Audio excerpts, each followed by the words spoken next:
Ayan, hello po sa ating lahat, Team Edsy. Shoutout po sa inyo. Sana ay nasa mabuti po kayong kalagayan. So, si Eds ay binilhan nga po niya itong si Wifey. So, alam nga ba ni Eds kung ano po yung mga paborito ng kanyang Wifey, no? So, medyo tagal na din po silang magka-lovebirds, almost 9 months and then magti 10 months na po pala. So napakabilis, napakadali ng araw, no? Parang kailan lang ika nga po nila, baka sa susunod na araw o sila na ba talaga, di ba?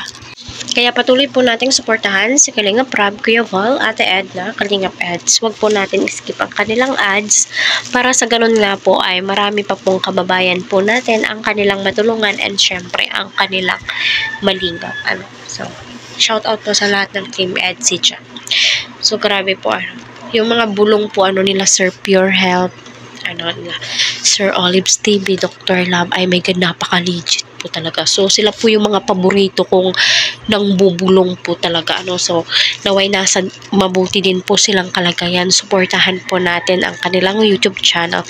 So, ayon nga po kay Sir Pure Health ay maraming nga pong ibinigay or binili si Papa Eds sa kanyang wifey na si Viancy, na mga pasalubong. So, alam nyo naman po, no, simula nung nasa Hong Kong po, sila Eds, alam naman po nating lahat na marami din po siyang ibinigay kay Viancy ng mga souvenirs, diba? So, mahilig po siyang mamigay ng souvenirs. Aside of that,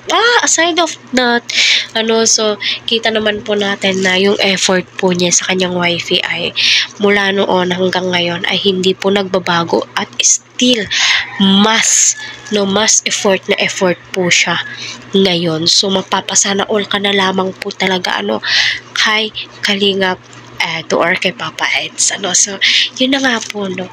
Binilhan nga daw po ni Kalingap Edo ng regalo ang kanyang wifey. Sinabi nga niya doon sa vlog na ito yung bibilhin nga daw po niya kay wifey kasi mahilig daw po siyang mag-shorts. So, binilhan niya nga po ito ng mahiwagang jacket. Baka nga daw po mangitim ang kanyang wifey. So, ayaw niyang iitim ang kanyang wifey. Kahit sino naman po talaga, kahit ako, no?